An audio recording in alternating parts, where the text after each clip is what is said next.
So, nice time out here, out in the middle of nature, way up in the mountains around these babbling creeks, rivers. Very relaxing.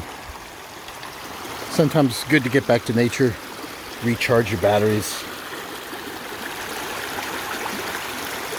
Hope everybody else has a chance to do that as well.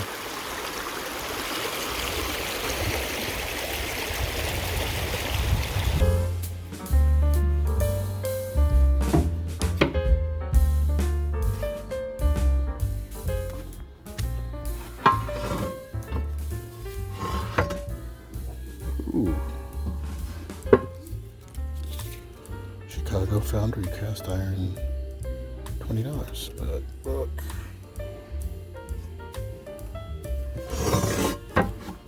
it's a pretty glaring crack. It's a shame. What a nice pan otherwise, except for that.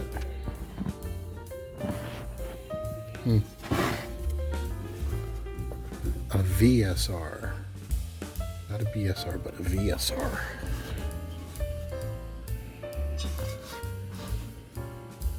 For $20. That's not bad for a number 7. Got some pretty significant pitting in it, but good user. Another VSR, number 5. And that's a beautiful Century Series. Very smooth. For 20, Lodge Dutch oven. Ooh, I don't know what's in there. Looks Asian just from the shape of it. Taiwan.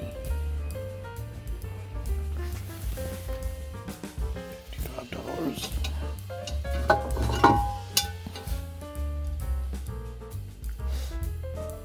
Another $55. It's very rough.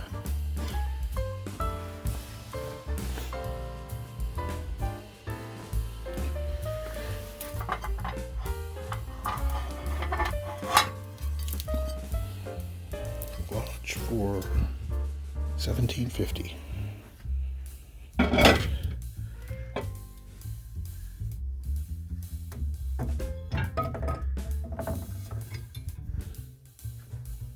Doesn't have the notches.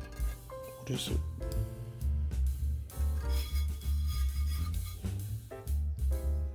it? It's the one I couldn't identify before. Interesting. There could be a mark underneath there, but for $17.50 for a number 5, even though it doesn't match any of the configurations I'm familiar with, don't think I'm willing to spend the money to find out more, just to see there's a Taiwan underneath there or something. So here I am hanging out again, this time by a flea market outside of Glenwood. Just got some friends in town, so beautiful day. Still a couple of days before the eclipse. Haven't found anything really amazing. What did I find? I found a Wagner's 1891 pan that's nothing special, but it was only $8. It'll go good in my little antique booth.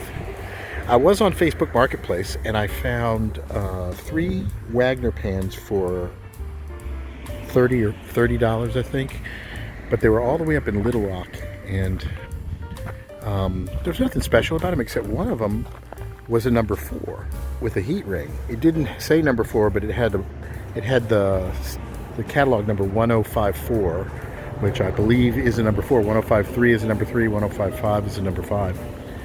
But the woman wanted to communicate just on Facebook, and I didn't have Facebook on my phone, so I said, well, give me your number and I'll contact you when I'm in the area. It just got too complicated, sometimes trying to hook up with people on Craigslist or the marketplace, sometimes it's just a little weird, so that kind of never went down. And I would have had to have traveled an hour each way just for this number 4, which might have been worth $100, but sometimes, you're just like, okay, that's a cool pan, but somebody closer is going to have to go for it, I think. So I've been experimenting with my cornbread recipe and all of that, and I think I had something really good turn out last night, and I want to kind of share it with you. You know, they say heat up the pans and then put the batter in when it's sizzling. And let me show you what I did that worked where these things just worked perfectly. It was like, it did last night, so it's cooled down a little bit. But I melted some butter and I had it in a little bowl, and I had these in the oven at 350. Let the whole oven warm up while I made the cornbread mix. And then I took these out, set the oven to 400, and then once I got the mix ready, I took this and I basted the inside of them pretty liberally with just melted butter. I was concerned that it might burn a little bit because it would be so hot, but it didn't. At least as far as I know, it didn't smell burnt. And I did that, and then I just put the batter in and put it in at 400 in the oven. And after about 24 minutes, this is what I got. It came out really, really good. Now, I used honey in the recipe and used real buttermilk and cornmeal and flour. And I will post my recipe at some point, but I'm still fine-tuning it. I took one off of the internet that was very highly rated and fiddled around with it a little bit. But I think I've got this trick now where you don't leave a whole lot of corn in the pan. I was always concerned about adding the cornmeal because I thought it would burn on the bottom. But I think what happens is when you initially put it in, it does sizzle and cook, but then that insulates it, you know, and it just doesn't get much worse than that. So there is definitely a technique to make these things pop right out, but obviously adding a liberal amount of oil is going to be a key to it. Everybody's getting ready for the eclipse. Little parks and areas where people are setting up to be able to watch. But contrary to what people thought, it's nowhere near as crowded. You know, there were some counties where they were like going to declare a state of emergency in certain regions, thinking there was going to be so many people coming into the area for the eclipse that it was going to disrupt basic transportation and, you know, EMS and all that. And it hasn't really happened. It's definitely more congested, but it's not bad at all. And we just came from a local vista spot that's a really beautiful thing overlooking a big valley. And yeah, there was a reasonable amount of people there, but there was still plenty of space if you wanted to pull off and watch the eclipse. So we're about 40 minutes away from the beginning of the eclipse. So we're heading back to my property where we're going to watch it there. All right, so here we are, just moments before the total eclipse, and already you can notice there's a demure reduction in light. It's just it's less light. It's very surreal if you're looking around, because the sun is way high in the sky, but you have the kind of light that you would normally get at twilight, you know, that just peeks over. So it's very weird to see this color of light without the typical shadows that you would see associated with daybreak. It's pretty interesting. So we're just a few minutes away from the total eclipse, and one of the things that I've noticed is it's getting noticeably cooler. As the light begins to diminish, you can feel the temperature drop. I haven't noticed any difference with the birds or anything yet, but when it starts to get dark, it might. You can't see on the camera, but there's just this little bit of a sliver left. But boy, you can feel the temperature just kind of going down. It's kind of neat.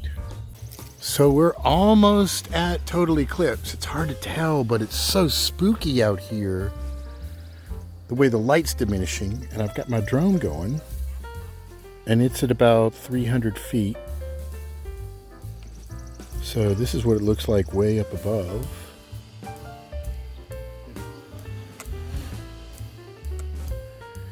And then there it is, it's going down. And look at the weird... Wow, it's hard to explain, huh? It's hard to explain how weird and freaky it feels. It really is. It's just...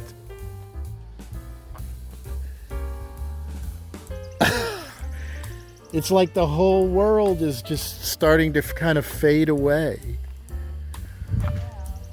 Oh, wow. There's just... Oh my gosh! Look at it!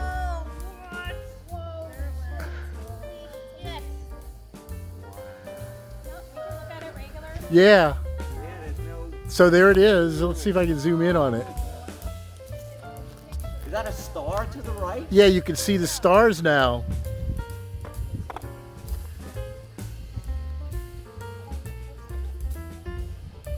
So that's directly at the sun, but it doesn't, the camera won't stay in focus, but look at that.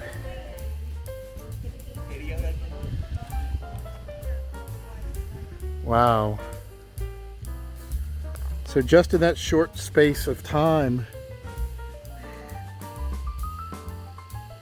this is what it's like to be in the area of totality.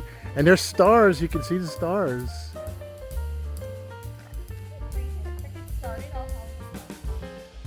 Oh, the porch light's on.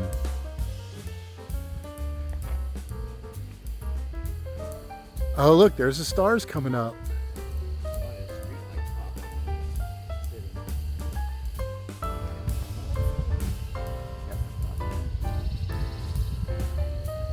Wow.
I want to thank everybody for tuning in and enjoying the video series and supporting me thus far by subscribing and clicking like and all of that.